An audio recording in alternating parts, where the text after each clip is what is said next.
Hello friends, മത്സ്യകന്യയെക്കുറിച്ച് കേൾക്കാത്തവരായി ആരുമില്ല. അവയെ കണ്ടവരായിട്ടും ആരുമില്ല.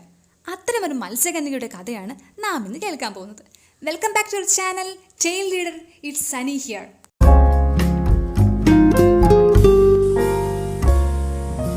സുന്ദരിയായ മത്സ്യകന്യക.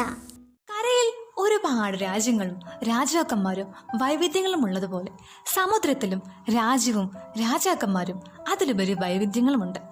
അത്തരത്തിൽ സമുദ്രത്തിൽ ജീവിക്കുന്ന ഒരു സുന്ദരിയായ മത്സ്യകന്യകയുടെ കഥയാണ് നാം കേൾക്കുന്നത്. അവളുടെ പേരാണ് റോസ്. അവൾ ആഴക്കടലിലുള്ള ഒരു മനോഹരമായ കൊട്ടാരത്തിലായിരുന്നു ജീവിച്ചിരുന്നത്. അവളുടെ നാട്ടിൽ അവളെപ്പോലെ തന്നെ ഒരുപാട് മത്സ്യകന്യകമാരുണ്ടായിരുന്നു. അതിൽ ചെറുപ്പവും അതിസുന്ദരിയുമായിരുന്നത് നമ്മുടെ റോസ് ആയിരുന്നു. അവൾക്ക് നല്ല മധുരമൂർന്ന ശബ്ദമായിരുന്നു. റോസിന്റെ കൂട്ടുകാരികൾ കരയിലെ മനുഷ്യരെ പറ്റി അവളോട് ഇടയ്ക്കിടയ്ക്ക് പറയുമായിരുന്നു. അങ്ങനെ അവൾക്ക് കരയിലെ മനുഷ്യരെ കാണാൻ അതിയായ മോഹം തോന്നി. അങ്ങനെ അവൾ കൂട്ടുകാരികൾക്കുമൊത്ത് ഇടയ്ക്കിടെ മനുഷ്യരെ കാണാൻ കരയോരങ്ങളിലേക്ക് പോകുന്നത് ഒരു ശീലമായി. ദിവസം റോസ് തന്റെ കൂട്ടുകാരികളെ കൂടാതെ ഒറ്റയ്ക്ക് കരയോരത്തേക്ക് പോയി. അവിടെ വച്ച് അവൾ ഒരു പടുകൂറ്റൻ കപ്പല് കണ്ടു. അതിൽ മനുഷ്യന്മാർ തങ്ങളുടെ ഇരുകാലം വെച്ച് നൃത്തം ചെയ്യുന്നത് കണ്ടപ്പോൾ റോസിന് അത്ഭുതം തോന്നി. അങ്ങനെ നോക്കി നിൽക്കി അവളുടെ കണ്ണുകൾ ഒരു സുന്ദരനായ ചെറുപ്പക്കാരനിലേക്ക് നീങ്ങി. ഇത്രയും സുന്ദരനായ ഒരാളെ റോസ് ഇതിനു മുമ്പ് കണ്ടിട്ടില്ലായിരുന്നു. അവളുടെ കണ്ണുകൾ അവനിലേക്ക് തന്നെ ആകർഷിച്ചു.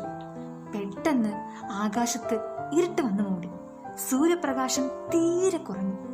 ആകാശത്ത് ഇടിയും മിന്നലും അതിശക്തമായ കാറ്റും വീശാൻ തുടങ്ങി. സമുദ്രമാകെ ആടിയുലഞ്ഞു. പെട്ടെന്ന് കടലിൽ നിന്ന് ഉയർന്നു പൊങ്ങിയ ഒരു പടുകൂറ്റൻ തിരമാല കപ്പലിനെ ആഴക്കടലിലേക്ക് താഴ്ത്തി. കപ്പലിലുള്ളവരെല്ലാം കടലിലേക്ക് അങ്ങിങ്ങായി തെറിച്ചു വീണു. കടലിനടയിൽ മുങ്ങിത്താഴ്ന്ന ആ യുവാവിനെ രക്ഷിക്കാനായി റോസ് കടലിലേക്ക് ഊളി. ഇങ്ങനെ ആ യുവാവിനെയും താങ്ങിയെടുത്ത് തീരം ലക്ഷ്യമാക്കി അവൾ നീന്തി. അപ്പോഴേക്കും സമുദ്രം ശാന്തമായിരുന്നു. അവൾ അവനുമായി തീരത്തെത്തിയപ്പോൾ ആ യുവാവ് വളരെയധികം ക്ഷീണിതനായിരുന്നു. റോസ് അദ്ദേഹത്തെ പരിചരിച്ചു. അവൾക്ക് അവനോട് മനസ്സിൽ ചെറുതായൊരു സ്നേഹം തോന്നി തുടങ്ങിയിരുന്നു. അവൾ അവനു വേണ്ടി ദൈവത്തോട് പ്രാർത്ഥിച്ചു. കുറച്ചു കഴിഞ്ഞപ്പോൾ ആ യുവാവ് തന്റെ കണ്ണുകൾ തുറക്കാൻ തുടങ്ങി.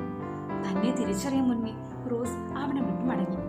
പക്ഷേ അവൾക്ക് അയാളെ അങ്ങനെ അങ്ങ് ഉപേക്ഷിച്ചു പോവാൻ മനസ്സ് തോന്നിയില്ല. അവൾ പാറക്കൂട്ടങ്ങൾക്കിടയിൽ നിന്നുകൊണ്ട് അദ്ദേഹത്തെ നോക്കിയിരുന്നു.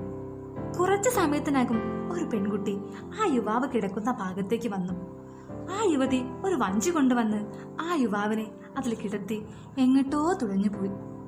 റോസിന് ആ യുവാവിനോട് പ്രണയം തോന്നിയ കാരണം ആ യുവതി അയാളെ കൊണ്ടുപോയത് അവൾക്ക് സഹിക്കാനായില്ല. ആ നാട്ടിലെ രാജകുമാരനായിരുന്നു അദ്ദേഹം.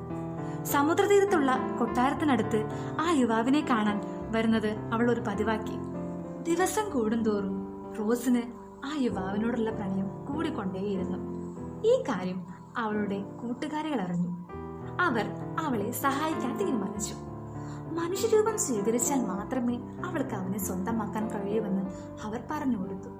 അതിന് സമുദ്രാന്തർ ഭാഗത്തെ ദുർമന്ത്രവാദിനോട് സഹായം വേണമെന്നും അവളുടെ ഗുഹയിലെത്താൻ രാക്ഷസ മീനുകളെ കടന്നു പോകണമെന്നും പറഞ്ഞു. എന്നാൽ ആ യുവാവിനെ സ്വന്തമാക്കാൻ നമ്മുടെ റോസ് ഏത് സാഹസത്തിനും തയ്യാറായിരുന്നു. ആ ദുർമന്ത്രവാദിനെ തന്നെ മനുഷ്യരൂപം കൈക്കൊള്ളാൻ സഹായിക്കുമെന്ന വിശ്വാസത്തിൽ അവൾ അതേയും സന്തോഷത്തോടെ മന്ത്രവാദിയുടെ ഗുഹക്കരികിലെത്തി. എന്നിട്ട് തനിക്ക് മനുഷ്യരൂപം തരാൻ വേണ്ടി മന്ത്രവാദിനോട് അപേക്ഷിച്ചു. പക്ഷേ അതിന് പകരമായി ദുർമന്ത്രവാദിനി അവളുടെ മധുരസ്വരമാണ് ആവശ്യപ്പെട്ടത്. എന്നാൽ ആ യുവാവിന് വേണ്ടി എന്തും ത്യജിക്കാൻ നമ്മുടെ റോസ് തയ്യാറായിരുന്നു. അങ്ങനെ അവൾ മനുഷ്യരൂപമെടുത്ത് കൊട്ടാരത്തിലേക്ക് നീങ്ങി. എന്നാൽ അവിടെ അവളെ കാത്തിരുന്നത് മറ്റൊരു കാഴ്ചയായിരുന്നു. ആ യുവാവ് വിവാഹിതനാണെന്ന സത്യം അവൾ തിരിച്ചറിഞ്ഞു. എന്നാൽ തന്റെ ശബ്ദമില്ലാത്തത് കാരണം അവൾക്കൊന്നും പറയാനായില്ല.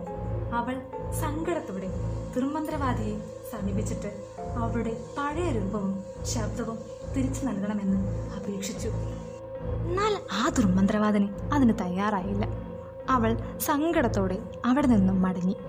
ഇനി എന്തു ചെയ്യണമെന്നറിയാതെ അവൾ കടൽ മാലാഖമാരോട് മനസ്സൊരുക്കി പ്രാർത്ഥിക്കാൻ തുടങ്ങി. അത്ഭുതമാകട്ടെ, മാലാഖമാർ അവളുടെ പ്രാർത്ഥന കേട്ട് പ്രത്യക്ഷപ്പെടുകയും അവൾക്ക് അവളുടെ പഴയ രൂപവും ശബ്ദവും തിരിച്ചു നൽകി.